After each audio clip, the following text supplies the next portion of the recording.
Le 9 août de l'an 48 avant Jésus-Christ, dans les plaines brûlantes de Thessalie, deux armées romaines se préparent à s'entretuer. Ce n'est pas un peuple barbare que Rome affronte ce jour-là. C'est Rome elle-même qui se dresse contre Rome. Frères contre frères, citoyens contre citoyens. Cette bataille va décider du destin de la République et du monde méditerranéen entier. D'un côté, Jules César, le conquérant de la Gaule, adulé par ses soldats, détesté par le Sénat. De l'autre, Pompée le Grand, le héros de l'Orient, soutenu par les sénateurs, à la tête d'une armée 2 fois plus nombreuse. 2 titans, 2 visions de Rome, un seul champ de bataille. Pour comprendre comment on en est arrivé là, il faut remonter 12 ans en arrière, en l'an 60 avant Jésus-Christ. Rome n'est déjà plus la république vertueuse des origines. Les institutions craquent de toutes parts. Le Sénat, cette assemblée aristocratique qui dirige Rome depuis des siècles, perd progressivement son emprise sur un empire devenu trop vaste. Les généraux accumulent gloire et richesse dans des conquêtes lointaines. Leurs armées ne jurent plus que par eux, pas par la République. C'est dans ce contexte explosif que 3 hommes décident de s'allier secrètement pour contourner le Sénat et prendre le contrôle de Rome. Le premier, c'est Pompée. À 47 ans, il est déjà une légende vivante. Il a écrasé les pirates en Méditerranée, vaincu le redoutable Mithridate en Orient, ramené des trésors inimaginables à Rome. On l'appelle Magnus, le Grand. Mais malgré toute sa gloire militaire, le Sénat se méfie de lui et refuse de ratifier ses conquêtes orientales ou de distribuer des terres à ses vétérans. Pompée est frustré, humilié même. Le deuxième, c'est Crassus, l'homme le plus riche de Rome. Sa fortune est colossale, acquise notamment en achetant les biens des proscrits pendant les purges de Sylla. Il a écrasé la révolte de Spartacus, mais Pompée lui a volé la gloire de cette victoire. Crassus a l'argent, mais il veut le prestige militaire qui lui manque. Le troisième, c'est Jules César. À 40 ans, c'est encore un homme politique de second rang, criblé de dettes malgré sa naissance patricienne. Mais César est ambitieux, brillant, et sait manipuler l'opinion publique comme personne. Il comprend que pour réussir à Rome, il lui faut des alliés puissants et surtout une gloire militaire comparable à celle de Pompée. Ces 3 hommes forment le premier triumvirat. Ce n'est pas une institution officielle, juste un pacte secret pour se soutenir mutuellement et contourner le Sénat. Leur accord est simple. Crassus finance, Pompée apporte sa réputation militaire, César utilise son influence politique. Pour sceller cette alliance, César donne sa fille Julia en mariage à Pompée. Ce mariage arrangé entre une jeune femme de 24 ans et un général de 47 ans devrait être purement politique, mais contre toute attente, les deux s'aiment vraiment. Grâce à cette alliance, César est élu consul en 59 avant Jésus-Christ. Il fait voter les lois que Pompée réclamait depuis des années. Puis à la fin de son consulat, César obtient le gouvernement de la Gaule pour 5 ans. C'est exactement ce qu'il voulait. L'occasion de conquérir de nouveaux territoires et de bâtir sa propre gloire militaire. Pendant 8 ans, de 58 à 51 avant Jésus-Christ, César conquiert la Gaule. Ses campagnes sont brutales, efficaces, spectaculaires. Il traverse même le Rhin et débarque en Bretagne, des exploits que personne n'avait réalisés avant lui. Ses légions deviennent les meilleures du monde romain, soudées par des années de combat et une fidélité absolue à leur général. Pendant ce temps, le triumvirat commence à se fissurer. En 54 avant Jésus-Christ, Julia meurt en couche. C'était le lien affectif qui unissait César et Pompée. Sa disparition laisse un vide immense. Pompée refuse de renouveler l'alliance matrimoniale avec César et épouse plutôt Cornelia, la fille de Metellus Scipion, un des chefs du parti conservateur au Sénat. Ce remariage est un signal clair. Pompée change de camp. Puis, en 53 avant Jésus-Christ, Crassus part en Orient pour conquérir l'Empire parthe et acquérir enfin la gloire militaire qui lui manque. C'est un désastre. À Carès, les Parthes massacrent son armée. Crassus lui-même est tué. Sa tête coupée est utilisée comme accessoire dans une pièce de théâtre à la cour du roi parthe. Le triumvirat n'existe plus. Il ne reste que César et Pompée. À Rome, la situation devient chaotique. Les bandes armées s'affrontent en pleine rue. Le forum n'est plus un lieu de débat, mais un champ de bataille. En 52 avant Jésus-Christ, la curie elle-même est incendiée lors d'émeutes. Face à ce chaos, le Sénat prend une décision inhabituelle. Il nomme Pompée consul unique, sans collègue. C'est une violation flagrante de la tradition républicaine qui exige toujours 2 consuls pour s'équilibrer mutuellement. Mais les sénateurs ont besoin de Pompée pour restaurer l'ordre. Pompée accepte et réprime violemment les troubles. Il se rapproche de plus en plus du Sénat conservateur, abandonnant définitivement le camp des populares qu'il avait soutenu avec César. Le piège se referme sur César. Le commandement de César en Gaule doit prendre fin le 1er mars 49 avant Jésus-Christ. César sait qu'une fois redevenu simple citoyen, sans l'immunité que lui confère sa charge de proconsul, ses ennemis au Sénat le poursuivront en justice et le détruiront politiquement. Il demande donc à pouvoir se présenter au consulat sans revenir à Rome, ce qui lui permettrait de passer directement d'une charge protégée à une autre. Le Sénat, encouragé par Pompée, refuse catégoriquement. Plus encore, on exige que César dissolve son armée immédiatement et rentre à Rome en simple particulier. César propose alors un compromis. Il est prêt à licencier ses légions si Pompée fait de même. Après tout, Pompée commande lui aussi des armées en Espagne et en Afrique.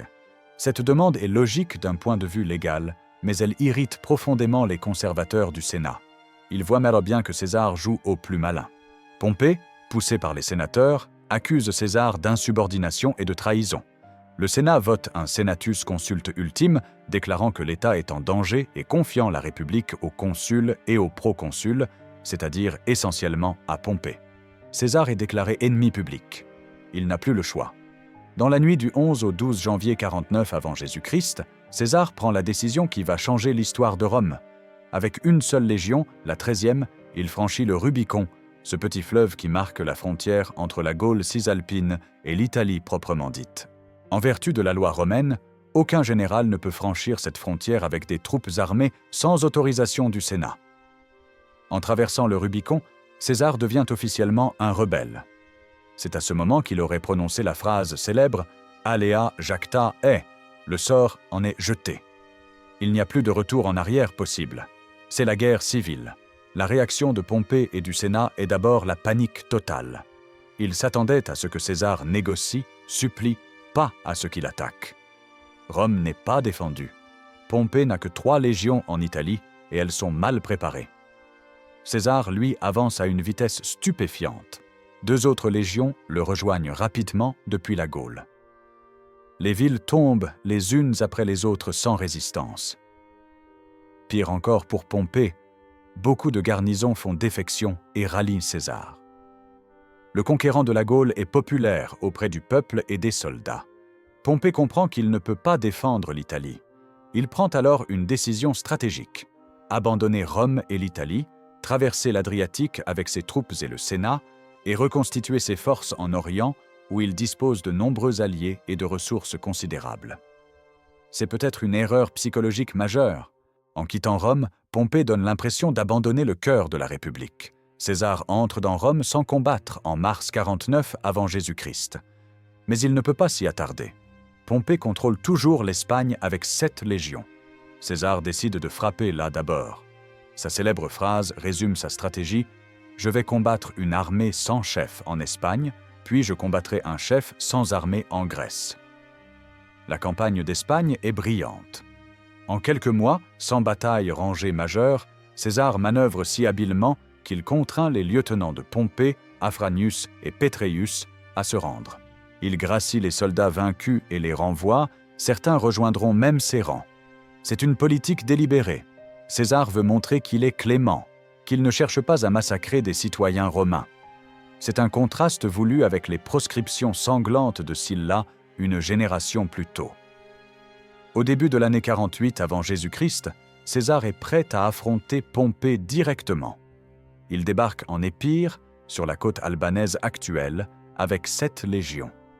Son fidèle lieutenant Marc-Antoine le rejoint peu après avec 3 légions supplémentaires venues d'Italie. Mais même avec ces renforts, César est en infériorité numérique face à l'armée que Pompée a rassemblée. Pompée dispose de ressources considérables. Le Sénat en exil lui confère une légitimité. Les royaumes d'Orient, qu'il a conquis des années auparavant, lui fournissent de l'or et des troupes. Il commande au total plus de 45 000 fantassins et 7 000 cavaliers. C'est une armée massive, bien approvisionnée. Sa flotte contrôle les mers, ce qui lui donne un avantage logistique énorme. Les deux armées se rencontrent d'abord près de Dyrrhachium, sur la côte. César essaie d'assiéger Pompée, mais la manœuvre échoue. Pompée contre-attaque et inflige à César sa première défaite sérieuse. Les pertes de César sont lourdes. Il doit battre en retraite vers le sud, vers l'intérieur des terres, en Thessalie. C'est un moment critique. Pompée a l'avantage. Son entourage le presse d'achever César, d'écraser ses légions fatiguées et affamées. Mais Pompée hésite. Il connaît trop bien la qualité des vétérans de César pour prendre des risques inutiles. Il préfère suivre César prudemment, le harceler, l'affaiblir progressivement. Cette prudence va lui coûter cher. César se replie en Thessalie, dans les plaines fertiles du centre de la Grèce. C'est une région riche en blé, ses troupes pourront s'y ravitailler.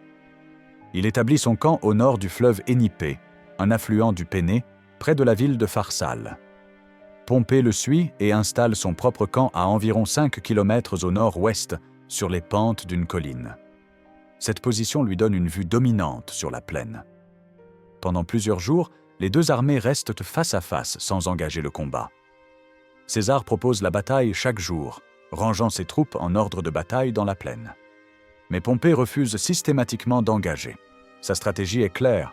Pourquoi risquer une bataille quand le temps joue en sa faveur? Ses lignes de ravitaillement sont sûres, son armée est bien nourrie, il peut attendre que César s'épuise. Mais dans le camp de Pompée, les pressions politiques montent. Les sénateurs qui l'accompagnent sont impatients. Ils voient l'armée de Pompée, si nombreuse, si bien équipée, et ne comprennent pas pourquoi leur général hésite. Certains l'accusent de lâcheté, d'autres insinuent qu'il prolonge la guerre volontairement pour maintenir son pouvoir.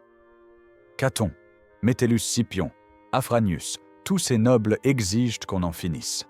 Ils se comportent déjà comme s'ils avaient gagné, se disputant les futures charges consulaires et les gouvernements provinciaux que César perdra. Labienus, l'ancien lieutenant de César passé dans le camp de Pompée, méprise les légions césariennes.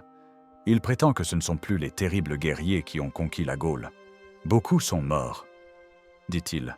D'autres sont malades. Les troupes de César ne sont que des conscrits sans valeur. Pompée cède finalement à ces pressions. Le 9 août 48 avant Jésus-Christ, ou peut-être le 29 juin selon certains historiens qui tiennent compte des décalages du calendrier romain, Pompée range son armée en ordre de bataille et accepte l'affrontement décisif.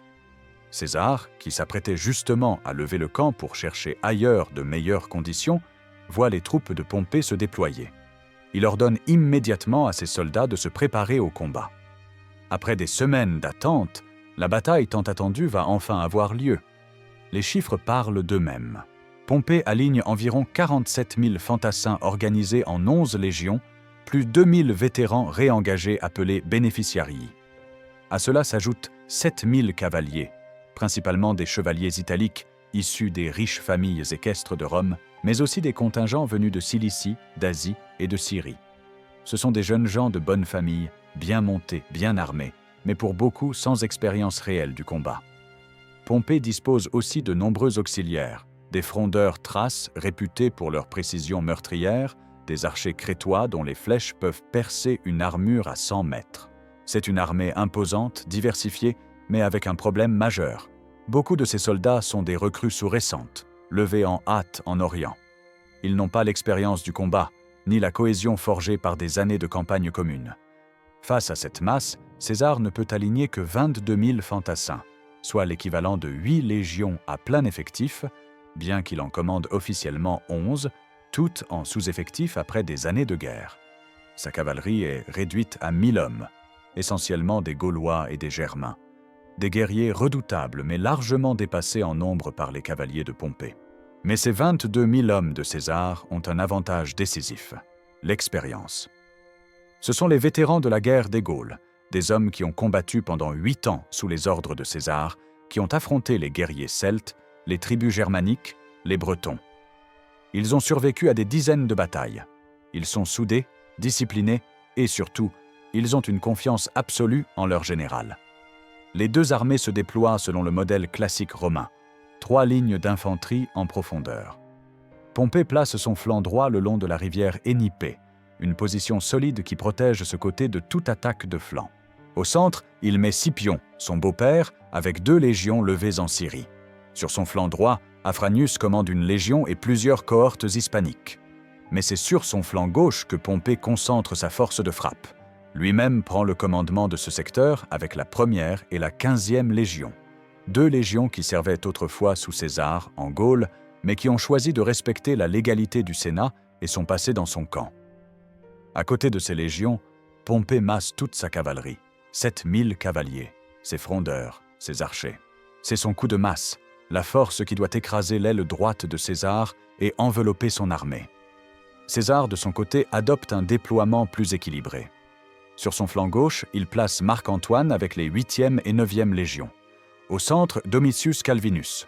Sur le flanc droit, face à la masse de cavalerie pompéienne, César met sa meilleure unité, la 10e légion, sa favorite, celle avec laquelle il a combattu toutes ses campagnes.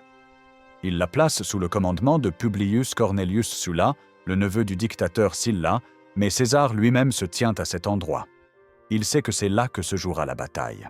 Derrière sa cavalerie, sur ce flanc droit vulnérable, César cache sa surprise tactique. Il prélève une cohorte de chacune de ses 11 légions depuis sa 3e ligne, soit 11 cohortes au total, environ 3000 hommes. Ces soldats d'élite forment une 4e ligne dissimulée en diagonale derrière sa cavalerie. Personne dans le camp de Pompée ne les a vus. C'est le coup de génie tactique qui va décider de l'issue de la bataille. Le soleil est déjà haut dans le ciel quand les 2 armées se font face. Des dizaines de milliers d'hommes, Romains contre Romains, prêts à s'entretuer pour décider qui contrôlera le monde. César écarte légèrement ses lignes pour éviter d'être débordé par l'armée plus nombreuse de Pompée. Ses légionnaires se tiennent prêts, le pilum à la main, le bouclier levé. En face, les soldats de Pompée attendent, immobiles. Pompée a donné des ordres stricts, ne pas charger, tenir la position, laisser les légionnaires de César venir vers eux. Sa tactique est simple, les soldats de César devront parcourir toute la distance entre les 2 armées en courant, une centaine de mètres sous le soleil brûlant d'août. Ils arriveront épuisés, désorganisés, et alors les légions fraîches de Pompée les écraseront. C'est une tactique défensive inhabituelle pour les Romains, qui préfèrent généralement la charge agressive, mais Pompée a confiance en son plan. Pendant que son infanterie tient le centre, sa cavalerie va balayer celle de César sur le flanc droit, puis tourner et prendre l'armée de César à revers. C'est un mouvement d'enveloppement classique, et avec 7000 cavaliers contre 1000, il ne voit pas comment il pourrait échouer. César donne le signal de la charge. Les légionnaires césariens se mettent en mouvement, les pilas dans une main, le bouclier dans l'autre. Ils avancent en ligne serrée vers les positions de Pompée. Mais à mi-chemin, quelque chose d'inattendu se produit. Les vétérans de César s'arrêtent. Ils ont compris le piège. Plutôt que d'arriver épuisés face aux légions pompéiennes, ils reprennent leur souffle, se réorganisent, puis repartent en bon ordre. Cette discipline, cette capacité d'adaptation sur le champ de bataille, c'est le fruit de 8 années de guerre en Gaule. Les soldats de César n'ont pas besoin qu'on leur donne des ordres pour savoir quoi faire. Ils comprennent la situation et agissent en conséquence. Quand ils arrivent finalement au contact des lignes pompéiennes, ils sont frais, organisés, prêts au combat. Ils lancent leurs pilas, ces javelots lourds qui peuvent percer un bouclier et clouer un homme au sol, puis dégainent leurs glaives et s'engagent dans la mêlée. Au centre et sur la gauche, les 2 armées s'affrontent dans un combat brutal et équilibré. Les légionnaires pompéiens tiennent bon. Ils sont peut-être moins expérimentés que ceux de César, mais ils sont plus nombreux et bien commandés. Les lignes se heurtent, se repoussent, avancent, reculent. C'est un combat d'usure sanglant où aucun camp ne parvient à percer. Mais c'est sur le flanc droit que tout va se jouer. Pompée donne le signal à sa cavalerie. 7000 cavaliers se lancent à l'assaut. C'est un spectacle impressionnant, des milliers de chevaux au galop, leurs cavaliers brandissant lances et épées. Face à eux, la petite cavalerie de César, 1000 hommes seulement, majoritairement des Gaulois et des Germains. Le choc est brutal. La cavalerie de César, submergée par le nombre, commence à reculer. C'est exactement ce que Pompée avait prévu. Ses cavaliers poursuivent, commencent à se déployer en éventail pour prendre l'infanterie césarienne à revers. La victoire semble à portée de main. Sur sa colline, Pompée doit penser que sa tactique fonctionne parfaitement. Mais César n'est pas Pompée. il a anticipé exactement ce mouvement. Au moment où la cavalerie pompéienne, grisée par son succès, commence à tourner le flanc de son armée, César donne le signal à sa 4e ligne cachée. 3000 légionnaires d'élite surgissent soudain de derrière la cavalerie césarienne en retraite. Les cavaliers pompéiens, qui s'attendaient à écraser une infanterie désorganisée, se retrouvent face à des fantassins frais, bien organisés, qui les attendent de pied ferme. Et César leur a donné des instructions très précises, rapportées par Plutarque et d'autres historiens antiques, viser leur visage. C'est un ordre psychologique autant que tactique. Ces cavaliers pompéiens sont de jeunes aristocrates romains, des fils de bonne famille fiers de leur apparence. César sait qu'ils redoutent, par-dessus tout, d'être défigurés, de porter des cicatrices hideuses qui les marqueraient à vie. Quand les légionnaires de César chargent en pointant leurs pilas, non pas comme des javelots à lancer, mais comme des lances visant directement les visages, la panique s'empare des cavaliers. Ce n'est plus une bataille, c'est une terreur primitive. Un pilum dans le visage, ce n'est pas une mort glorieuse, c'est une mutilation atroce. Les jeunes cavaliers rompent le combat. Ils tournent, brident, fuient vers les collines. Leur déroute est totale et humiliante. En quelques minutes, la plus grande cavalerie jamais rassemblée par une armée romaine s'évanouit dans la nature. La cavalerie pompéienne partie, les frondeurs Thraces et les archers crétois qui se trouvaient derrière se retrouvent soudain exposés, sans protection. Ce sont des troupes légères, efficaces pour harceler à distance, mais totalement vulnérables au corps à corps face à des légionnaires lourdement armés. La 4e ligne de César se rue sur eux et les massacre méthodiquement. En quelques instants, des centaines de ses auxiliaires jonchent le sol. Puis la 4e ligne pivote. Au lieu de poursuivre la cavalerie en déroute, ces soldats disciplinés tournent vers la gauche et attaquent le flanc de l'armée de Pompée. Les légions pompéiennes qui combattent au centre et à gauche se retrouvent soudain prises entre deux feux. Devant eux, les légions césariennes qui les pressent. Sur leur flanc gauche, cette 4e ligne qui les prend à revers. C'est le moment que César attendait. Il lance sa 3e ligne tenue en réserve jusque-là, dans la bataille. Des troupes fraîches qui viennent relayer les 2 premières lignes fatiguées par le combat. La 1re légion de Pompée, attaquée de front par la 10e légion de César et sur son flanc par la 4e ligne, ne peut pas tenir. Elle rompt le combat. Ses soldats commencent à reculer. La 15e légion, sur sa droite, voyant la 1re céder, recule à son tour pour éviter d'être encerclée. Le mouvement se propage comme une onde. Une à une, les légions de Pompée voient leur flanc gauche s'effondrer. La panique commence à se répandre dans les rangs pompéiens. Ce n'est plus un combat organisé, c'est une déroute qui commence. Les troupes orientales que Pompée a placées en arrière-garde, ses auxiliaires recrutés en Asie, en Cilicie, en Syrie, voient les légions romaines de leur camp reculer. Ils n'ont aucune envie de mourir pour une querelle entre aristocrates romains. Face aux vétérans de César qui avancent inexorablement, ils ne résistent même pas. Ils jettent leurs armes et s'enfuient. L'armée de Pompée se désintègre sous les yeux de son commandant. Pompée lui-même, depuis sa position, voit son plan s'effondrer. Sa cavalerie s'est évaporée. Son flanc gauche est enfoncé. Ses légions reculent sur tout le front.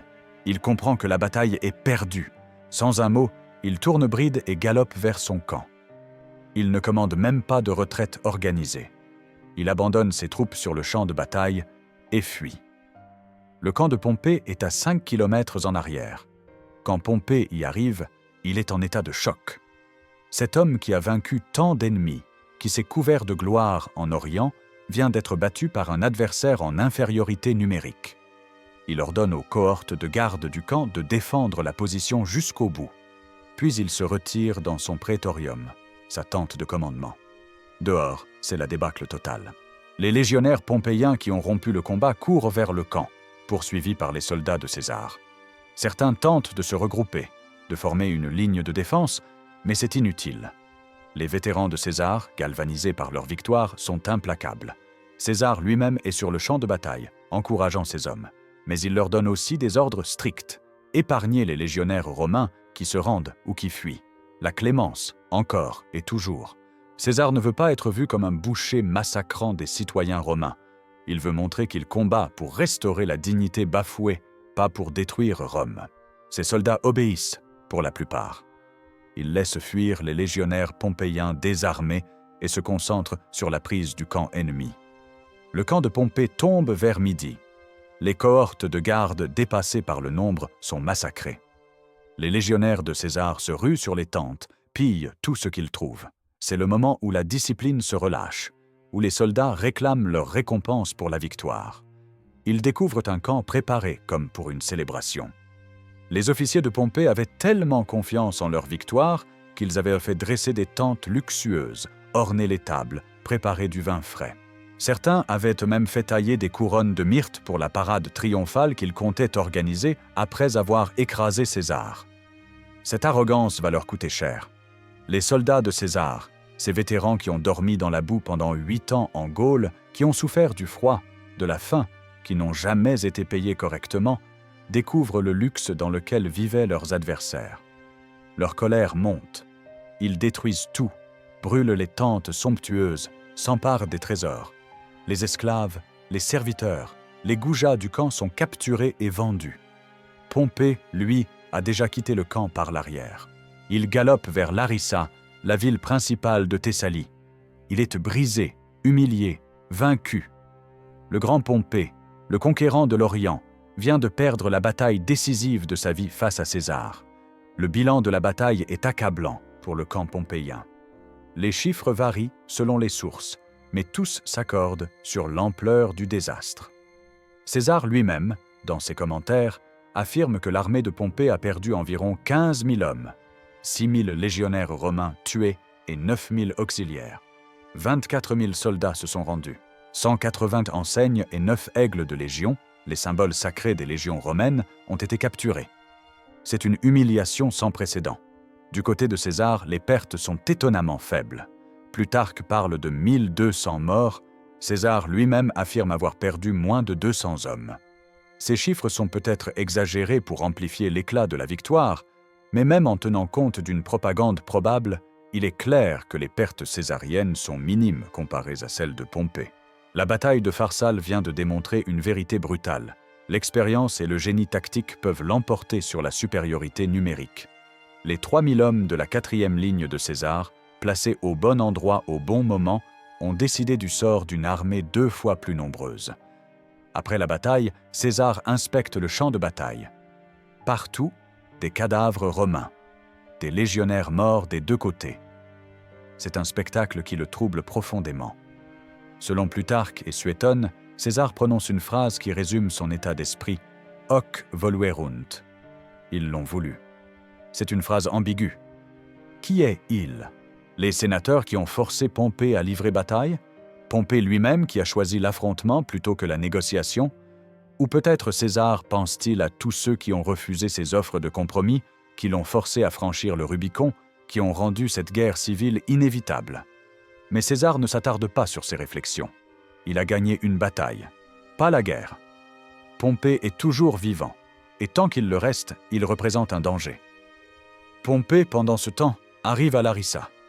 Il essaie de rallier les débris de son armée, mais c'est peine perdue.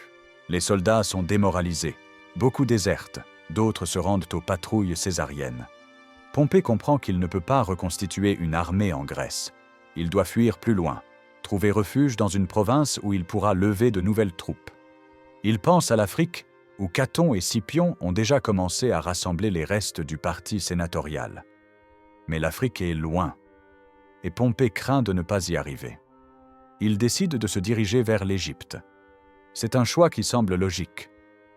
Il y a 20 ans, Pompée a aidé le père du roi actuel, Ptolémée XIII, à monter sur le trône. Il espère que le jeune pharaon se souviendra de cette dette et lui offrira refuge, peut-être même une armée. Pompée se rend au port d'Amphipolis, puis à Mytilène, où il récupère sa femme Cornélia qui l'attendait là. Ensemble, ils naviguent vers l'Égypte. Pompée a maintenant 58 ans. Toute sa vie, il a été le plus grand général de Rome. Il a écrasé les pirates, conquis l'Orient, amassé des richesses inouïes. Et maintenant, il fuit, vaincu, vers un royaume étranger. Le 28 septembre 48 avant Jésus-Christ, le navire de Pompée arrive en vue de Péluse, dans le delta du Nil. Le jeune roi Ptolémée XIII, qui n'a que 15 ans, est en guerre avec sa sœur et épouse Cléopâtre pour le contrôle de l'Égypte. Ses conseillers, notamment Potin l'eunuque et le général Achillas, se réunissent pour décider quoi faire de Pompée. Leur raisonnement est froid et calculateur. S'ils accueillent Pompée, ils s'attirent l'hostilité de César, qui va certainement le poursuivre jusqu'en Égypte. S'ils rejettent Pompée, ils se font un ennemi d'un homme qui, même vaincu, garde son prestige et ses alliés. La solution ? L'assassiner. Ils envoient donc une petite barque vers le navire de Pompée, avec à son bord Achillas et Lucius Septimius, un ancien centurion romain qui avait servi sous Pompée des années auparavant. Pompée, voyant Septimius qu'il reconnaît, pense qu'il vient lui offrir l'hospitalité du roi. Il embrasse Cornelia, lui dit de ne pas s'inquiéter et monte dans la barque. Cornelia et leurs compagnons, restés sur le navire, regardent la barque s'éloigner vers la plage. Pendant la traversée, Pompée tente d'engager la conversation avec Septimius, mais celui-ci reste muet. Un silence de mauvais augure. Quand la barque approche de la plage, Pompée se lève pour débarquer. C'est à ce moment que Septimius le frappe dans le dos avec son épée. Achillas et les autres se jettent sur lui et l'achèvent. Pompée tente de se couvrir le visage avec sa toge pour mourir avec dignité. Il a 58 ans. L'homme qui a été 3 fois consul, qui a célébré 3 triomphes, qui a été appelé Magnus, le Grand, meurt assassiné sur une plage égyptienne par un ancien soldat romain. Les Égyptiens décapitent le corps, jettent le cadavre nu sur la plage et embaument la tête pour la présenter à César comme preuve de leur loyauté. César arrive à Alexandrie 4 jours après l'assassinat de Pompée. Quand Achillas monte à bord de son navire et lui présente la tête de Pompée, César détourne le regard et se met à pleurer. Qu'on ne s'y trompe pas, ces larmes ne sont pas nécessairement celles d'un ami en deuil. Pompée et César étaient des rivaux, des ennemis dans une guerre civile. Mais c'était aussi son ancien allié, le mari de sa fille Julia, un grand général romain. Et surtout, cette mort prive César de sa clémence. Il voulait gracier Pompée, lui pardonner publiquement, montrer sa magnanimité. Cette mort sordide le prive de ce geste politique majeur. César fait exécuter Achillas et tous ceux qui ont participé à l'assassinat de Pompée. Il récupère la tête de son ancien rival et lui fait donner des funérailles décentes. Puis il se retrouve mêlé malgré lui dans la guerre civile égyptienne entre Ptolémée XIII et Cléopâtre. C'est une autre histoire, une histoire de séduction, de politique orientale, de bataille navale dans le port d'Alexandrie. César finira par placer Cléopâtre sur le trône d'Égypte et passera plusieurs mois en sa compagnie. Mais pendant ce temps, en Afrique et en Espagne, les restes du parti pompéien se regroupent. Caton l'Ancien, Métellus Scipion, les fils de Pompée, tous refusent de se rendre. Pharsale a été une victoire décisive, mais pas la fin de la guerre. César devra encore livrer 2 grandes batailles, Thapsus en Afrique en 46 avant Jésus-Christ et Munda en Espagne en 45 avant Jésus-Christ, avant de pouvoir enfin affirmer son contrôle total sur le monde romain. Mais Pharsale reste le tournant décisif. C'est là que le sort de la République romaine a été scellé. En gagnant cette bataille, César a prouvé qu'il était non seulement un grand conquérant capable de vaincre des barbares en Gaule, mais aussi le meilleur général de son époque, capable de battre les légions romaines elles-mêmes. Après Pharsale, plus personne ne peut raisonnablement prétendre vaincre César militairement. Les batailles suivantes ne sont que des opérations de nettoyage contre des foyers de résistance isolés. La vraie guerre est terminée. César rentre à Rome en triomphateur. Le Sénat, terrorisé ou opportuniste, lui vote des honneurs sans précédent. Il est nommé dictateur, d'abord pour 1 an, puis pour 10 ans, finalement à vie. Il cumule les pouvoirs de consul, de tribun, de censeur. Il réforme le calendrier, distribue des terres aux vétérans, lance des projets de travaux publics grandioses. Mais il ne rétablit pas la République. Comment le pourrait-il ? La République est morte sur les champs de Pharsale. Elle est morte quand des légions romaines ont massacré d'autres légions romaines pour décider qui serait le maître. Ce n'est plus le Sénat qui gouverne Rome, c'est l'homme qui commande les armées les plus fortes. César le sait, ses adversaires le savent aussi. C'est pourquoi, moins de 4 ans après Pharsale, le 15 mars 44 avant Jésus-Christ, un groupe de sénateurs mené par Brutus et Cassius assassine César dans la Curie. Ils espèrent restaurer la République en tuant le tyran. Mais c'est une illusion. La République ne reviendra pas. À la place, il y aura 13 ans de nouvelles guerres civiles entre les héritiers de César, Marc-Antoine, Octave, Lépide, jusqu'à ce qu'Octave, le futur empereur Auguste, émerge comme seul maître en 31 avant Jésus-Christ après la bataille d'Actium. La bataille de Pharsale marque donc le début de la fin. C'est le moment où Rome passe d'une république oligarchique, gouvernée par le Sénat et les magistrats élus, à un empire autocratique, gouverné par un homme seul. Pendant des siècles, des générations de Romains avaient été fiers de leur république, de ce système où aucun homme ne pouvait devenir roi, où le pouvoir était partagé, limité, contrôlé. Sylla avait déjà ébranlé ce système avec sa dictature, mais il avait eu la sagesse ou la lassitude d'abdiquer et de restaurer les institutions républicaines avant de mourir. César n'abdiquera pas, ses successeurs non plus. Le principat d'Auguste, qui naîtra officiellement en 27 avant Jésus-Christ, sera une monarchie déguisée en république, avec un empereur tout-puissant se cachant derrière le titre modeste de premier citoyen. Pharsale a aussi une signification militaire énorme. Cette bataille entre dans tous les manuels de tactique militaire de l'histoire. Le coup de la 4e ligne, cette réserve cachée qui intervient au moment critique pour retourner une bataille apparemment perdue, sera étudié pendant des siècles. César a démontré les principes essentiels de la guerre. L'importance du moral des troupes, la valeur de l'expérience sur le nombre, le génie de l'improvisation tactique. Pompée avait tout pour gagner. Plus d'hommes, plus de cavalerie, une meilleure position, des ressources supérieures. Mais il a perdu parce qu'il a combattu la bataille que César voulait, pas celle qui convenait à ses propres forces. Il a laissé la politique interférer avec sa stratégie militaire, cédant aux pressions de son entourage au lieu de suivre son propre instinct prudent. Les historiens antiques, de Plutarque à Appien, en passant par Lucain, ont tous été fascinés par cette bataille. Lucain, en particulier, dans sa Pharsale, transforme la bataille en une tragédie cosmique, un crime contre la nature où Rome se dévore elle-même. Pour lui, Pharsale n'est pas seulement la défaite de Pompée contre César, c'est la défaite de la liberté contre la tyrannie, de la tradition contre l'innovation, de la vertu républicaine contre l'ambition personnelle. Il écrit « Cette bataille inflige au peuple une blessure trop grave pour que leur génération puisse la supporter. C'est plus que des vies et des existences qui prennent fin. C'est pour toute la durée de l'univers que nous sommes abattus. » Cette vision dramatique de Pharsale comme la mort de la liberté romaine est exagérée. La République était déjà moribonde avant Pharsale. Les guerres civiles de Marius et Sylla, une génération plus tôt, avaient déjà montré que les institutions républicaines ne pouvaient plus contenir les ambitions des généraux victorieux. La corruption du Sénat, les inégalités sociales croissantes, la transformation des légions en armées personnelles fidèles à leurs commandants plutôt qu'à la République, tous ces facteurs avaient déjà condamné l'ancien système. César et Pompée n'ont pas tué la République. Ils ont simplement combattu pour savoir qui présiderait à ses funérailles.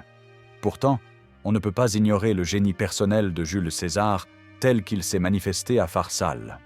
Cet homme était non seulement un tacticien brillant, mais aussi un psychologue remarquable. Son ordre à ses soldats de viser les visages des cavaliers aristocrates montre qu'il comprenait parfaitement la mentalité de ses adversaires.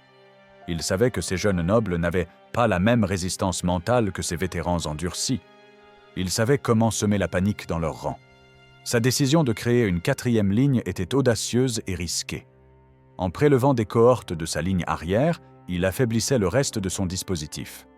Si son plan avait échoué, si la 4e ligne avait été balayée par la cavalerie pompéienne, son armée aurait été détruite. Mais César avait confiance en ses soldats et en son jugement. Cette confiance était justifiée. Les 3000 hommes de sa 4e ligne ont exécuté leur mission à la perfection, brisant la cavalerie ennemie, puis pivotant pour attaquer le flanc de l'infanterie pompéienne. C'était un mouvement d'une complexité extraordinaire, nécessitant discipline, coordination et initiative individuelle. Seuls des vétérans surentraînés pouvaient l'accomplir. César le savait. C'est pourquoi il avait placé ses hommes en position de gagner avant même que la bataille ne commence. La victoire de César à Pharsale n'était pas un coup de chance. C'était le résultat de 8 années de formation de ses légions en Gaule, de son investissement dans leurs compétences et leur loyauté, de sa compréhension profonde de la psychologie militaire. Pompée était un grand général, mais il commandait une armée assemblée à la hâte, sans la cohésion ni l'expérience de celle de César. Pharsale reste gravé dans la mémoire collective de l'Occident comme le symbole de la guerre civile, du moment où une nation se retourne contre elle-même. Shakespeare s'en inspirera pour sa pièce Jules César. Des artistes de la Renaissance au romantique du XIXe siècle représenteront la bataille et la mort de Pompée. Claude Simon, au XXe siècle, intitulera un de ses romans « La bataille de Pharsale », utilisant l'événement historique comme métaphore des horreurs de la guerre moderne. Mais au-delà de la littérature et de l'art, Pharsale a des conséquences concrètes qui se font sentir pendant des siècles. La centralisation du pouvoir qui commence avec César culminera avec le règne d'Auguste et ses successeurs. L'Empire romain, avec son administration efficace, ses routes, son armée professionnelle, son code juridique, dominera la Méditerranée pendant 5 siècles. Sans Pharsale, sans la victoire de César, l'histoire aurait pu être très différente. Peut-être que Pompée aurait restauré une forme de république oligarchique dominée par le Sénat. Peut-être que Rome se serait fragmentée en plusieurs sphères d'influence. On ne peut pas le savoir. Ce que l'on sait, c'est que le 9 août 48 avant Jésus-Christ, sur une plaine de Thessalie, le destin du monde occidental a basculé. 22 000 hommes ont vaincu une armée 2 fois plus nombreuse, et en le faisant, ils ont ouvert la voie à l'Empire romain. Quand on se promène aujourd'hui dans les plaines de Thessalie, près de la ville moderne de Pharsala, on peut encore imaginer les 2 armées se faisant face. La rivière Énipée coule toujours, les collines sont toujours là. Rien n'indique qu'ici, il y a plus de 2000 ans, s'est déroulée une des batailles les plus importantes de l'histoire. Les archéologues ont cherché des traces de la bataille, mais le site exact reste incertain. Trop de temps a passé, trop de transformations du paysage. Mais l'impact de Pharsale, lui, est indéniable. Cette bataille a changé Rome, et Rome a changé le monde. L'héritage de Rome, son droit, sa langue, son architecture, sa vision de l'Empire et du pouvoir façonnent encore notre monde aujourd'hui. Et tout cela découle en partie de ce jour d'août où Jules César a prouvé qu'il était le plus grand général de son temps, où Pompée le Grand a connu sa plus grande défaite, où la République romaine a commencé son agonie. Pharsale n'est pas seulement une bataille parmi tant d'autres, c'est le moment où l'histoire a basculé, où l'ancien monde républicain a cédé la place à l'ère impériale. C'est le jour où les Romains ont tué des Romains pour décider qui serait le maître du monde connu. 30 000 hommes sont morts ou ont été capturés ce jour-là. Des dizaines de milliers de familles ont été brisées. Des carrières politiques se sont effondrées, des fortunes ont changé de main, des alliances ont été rompues. Mais au-delà des destins individuels, c'est la structure même du pouvoir romain qui a été transformée. Avant Pharsale, Rome était une république, du moins en théorie. Après Pharsale, Rome est sur la voie de devenir un empire. Le processus prendra encore des années, il y aura l'assassinat de César, les guerres civiles entre ses héritiers, mais la direction est claire.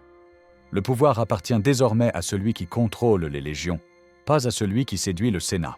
Cette leçon sera retenue par tous les futurs dirigeants de Rome, d'Auguste à Constantin.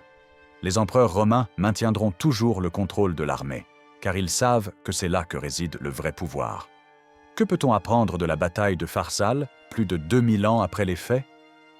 Plusieurs leçons se dégagent, aussi pertinentes aujourd'hui qu'elles l'étaient alors. La première, c'est que le nombre ne fait pas tout. Pompée avait 2 fois plus de soldats que César, une cavalerie écrasante, de meilleures ressources. Mais il a perdu parce que ses troupes manquaient d'expérience et de cohésion. L'armée de César était plus petite, mais chaque soldat était un vétéran aguerri qui savait exactement quoi faire dans le chaos de la bataille. La qualité l'a emporté sur la quantité. C'est une leçon que de nombreux généraux au cours de l'histoire ont dû réapprendre à leurs dépens. La deuxième leçon, c'est l'importance du leadership. César était présent sur le champ de bataille, au point critique, commandant personnellement sa 10e légion. Il voyait ce qui se passait, adaptait sa tactique en temps réel. Pompée, lui, resta en arrière et perdit le contrôle de la bataille. Quand sa cavalerie s'effondra, il ne put pas réagir assez vite.